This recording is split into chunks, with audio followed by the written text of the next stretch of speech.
Buongiorno amici, cominciamo la trattazione di Leibniz a partire dalla vita. Gottfried Wilhelm von Leibniz nasce a Lipsia il 1 luglio 1646. La sua famiglia ha origini slave, suo padre Federico insegna diritto all'università. Leibniz viene educato come protestante, mostra un grande ingegno sin da quando è molto piccolo, tanto è vero che spende molto tempo durante l'infanzia nella lettura dei libri della biblioteca paterna. Frequenta l'università a Lipsia e a Jena, si laurea in filosofia a Jena nel 1664 e poi in giurisprudenza ad Altdorf nel 1666. Tuttavia Leibniz non resterà nell'università, preferisce trasferirsi a Norimberga e iniziare una lunga carriera politica e diplomatica. Ben presto comincia a lavorare all'interno del principe lettore di Magonza. Nel 1670 gli viene affidato un importante incarico alla cancelleria. Si tratta dell'epoca in cui Luigi XIV di Francia cerca di conquistare i territori in Germania, minacciando l'indipendenza di molti stati tedeschi. Leibniz si dedica ottimamente a contrastare questa politica. Prima cerca di deviare le mire espansionistiche dalla Francia verso l'Egitto, poi si adopera più volte a favore dell'unione delle chiese, si intende la Chiesa cattolica e le chiese protestanti.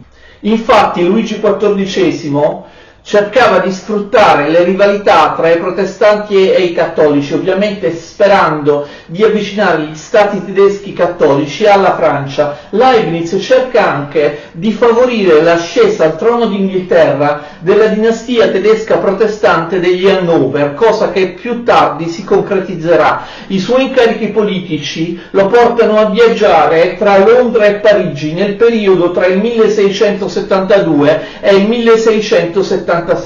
In questo periodo Leibniz viene a contatto con le opere della cultura inglese e francese e conosce anche importanti dotti inglesi, francesi e olandesi. Leibniz viene anche reso membro della Royal Society di Londra grazie ai colloqui e alle lezioni con il grande scienziato olandese Huygens. Leibniz approfondisce la matematica che conosceva poco. La fama arriva con la scoperta del calcolo infinitesimale che Leibniz divulgherà nel 1684, pur avendolo scoperto molto tempo prima. Dopo la morte del suo protettore Boinenburg, Leibniz passa al servizio degli Hannover. Prima assume il ruolo di bibliotecario e in seguito ottiene la carica di consigliere di corte nel 1677. I suoi rapporti col principe di Hannover Giovanni Federico sono molto buoni perché il sovrano è una persona colta e illuminata che favorisce e finanzia le numerose iniziative culturali e diplomatiche di Leibniz. Leibniz continua a lavorare per favorire la pace religiosa in Germania. Alcune sue iniziative in questo senso possono essere giudicate utopistiche. Inoltre Leibniz si sforza di far nascere anche in Germania un'accademia scientifica sul modello di quelle celebri esistenti in Francia e in Inghilterra. Il suo progetto più ambizioso, anche questo può essere considerato velleitario, utopistico, è la realizzazione di un'enciclopedia universale del sapere. Nel 1681 sale al trono un nuovo sovrano di Hannover, Ernesto Augusto. Quest'ultimo non ha molta simpatia per Leibniz.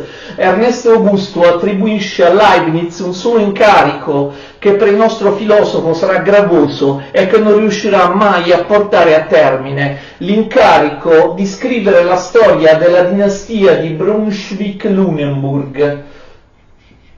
Nel periodo che vede aggravarsi la crisi europea con nuove guerre di aggressione da parte di Luigi XIV nei confronti della Germania e il pericolosissimo assedio di Vienna da parte degli ottomani nel 1683, Leibniz intensifica inutilmente gli sforzi per l'unità tra i principi tedeschi. È singolare che Leibniz fosse considerato al di fuori della Germania uno dei più grandi studiosi del suo tempo, un genio universale, mentre in Germania veniva molto sottovalutato, come si dice, nemo profeta in patria. Leibniz non riesce a portare a termine i progetti dello sfruttamento delle miniere dello Harz. Inoltre anche il dialogo tra le chiese fallisce e come altri suoi progetti utopistici. Leibniz trascorrerà la sua età più anziana accompagnato da un sentimento di delusione. Tuttavia Leibniz ottiene comunque alcuni successi. Nel 1692 infatti il Ducato di Hannover diventa il nono elettorato del Sacro Romano Impero. Leibniz diventa molto amico della principessa Sofia Carlotta di Prussia, che da Berlino eserciterà sempre un ruolo di protettrice nei suoi confronti. Sofia Carlotta è l'unica che crede negli sforzi di Leibniz a favore della nascita di un'accademia scientifica, e infatti nel 1700 viene fondata l'Accademia delle Scienze di Berlino, di cui Leibniz è nominato il primo presidente. Leibniz è apprezzato anche dallo zar di Russia Pietro il Grande e dall'imperatore germanico Carlo VI, che lo vuole con lui a Vienna nel 1713 come consigliere privato. Gli ultimi anni di vita di Leibniz sono funestati dalle malattie e dalle ingiuste polemiche dei newtoniani inglesi, che lo avevano accusato di plagio ai danni di Newton per il calcolo infinitesimale. Parleremo di questa vicenda in una successiva lezione. Quando Leibniz muore ad Hannover il 14 novembre del 1716, era stato dimenticato da tutti o quasi. Le opere di Leibniz sono molte, su tantissimi argomenti, alcuni suoi scritti rimasero inediti o presentano un carattere frammentario e non conclusivo, sono l'espressione della personalità non sistematica, non dogmatica di questo grande autore tedesco. Inoltre molti scritti di Leibniz vanno valutati e studiati in parallelo con diverse sue lunghe lettere. Infatti Leibniz espresse anche le sue idee nelle lettere, spesso indirizzate a destinatari famosi. Quindi preferisco menzionare le opere di Leibniz di volta in volta, man mano che procederemo nell'esame dei multiformi aspetti del suo pensiero nelle prossime nostre video lezioni. Preferisco qui piuttosto soffermarmi sulla singolarità e sull'eccezionalità del suo epistolario, che, come ho detto, non ha solo un'importanza biografica. Leibniz ci ha lasciato un immenso carteggio che può essere una via d'accesso privilegiata per immergersi nella sua personalità complessa e sfuggente. Le sue relazioni epistolari non riguardano soltanto studiosi, ma anche uomini politici, sovrani, ecclesiastici, missionari e tante altre tipologie di personaggi in tutta Europa. A partire dai 20 anni Leibniz scrisse non meno di 300 lettere all'anno. 15.000 di queste lettere ci sono rimaste. Naturalmente la pratica epistolare era molto diffusa all'epoca. Lo scambio epistolare si stava quasi sostituendo alla discussione nelle corti, ma ciò è una necessità se si pensa che i dotti abitavano in luoghi molto diversi e lontani tra loro. Si stava costituendo la cosiddetta Repubblica delle Lettere. Queste conversazioni epistolari svolgevano anche un'importante funzione politica. Si stava creando, sia pure a livello di elite, un'opinione pubblica destinata a rinsaldarsi ulteriormente durante il successivo illuminismo settecentesco. Fuori dalla politica ufficiale, questa modalità di comunicazione permetteva maggiori possibilità critiche anche nei confronti del potere monarchico. Va considerato che Leibniz non visse in un'epoca tranquilla, bensì in un'epoca di caos e di guerre per la Germania. L'importanza scientifica dell'epistolario leibniziano è enorme. È stato da più parti osservato che, mentre alcuni scritti di Leibniz sono brevi e sintetici come una lettera, molte delle sue lettere possono essere considerate dei piccoli trattati. Gli epistolari di Leibniz sono dei dialoghi messi per iscritto. Le idee che Leibniz esprime nelle sue lettere sono sempre e comunque dirette ad un interlocutore, quindi spesso sono adattate alle caratteristiche e alle idee del destinatario. Anche molte opere a stampa di Leibniz sono dirette ad un interlocutore. Ovviamente però le sue opere rispondono ad un interlocutore che ha esaurito tutto il suo discorso, invece le lettere rappresentano parti di un dialogo con un interlocutore che si svilupperà anche in base a interventi successivi. L'importanza del dialogo e del confronto con un interlocutore per Leibniz è talmente grande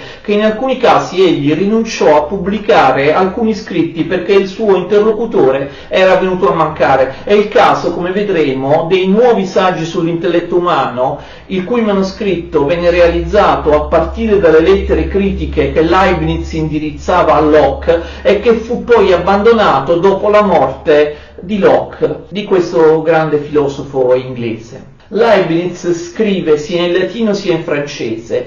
Il francese era la lingua veicolare dell'epoca, ma era anche diventata la lingua della scienza, in particolare della matematica. Ad ogni modo Leibniz scrive in francese quando vuole essere letto dai moderni, mentre scrive in latino quando vuole essere letto anche dagli scolastici. Quindi il carteggio di Leibniz ha una grande importanza filosofica. I nuclei di lettere più significativi, quelli ad Arnaud e De Bos per le questioni metafisiche, oppure quelli a Oldenburg, Huygens, Schirnaus e Clark per le questioni scientifiche e matematiche, vengono altamente considerate dagli studiosi e ovviamente vengono utilizzate per interpretare il pensiero leibniziano, giacché in molte di queste lettere troviamo espressi anche punti centrali del suo pensiero.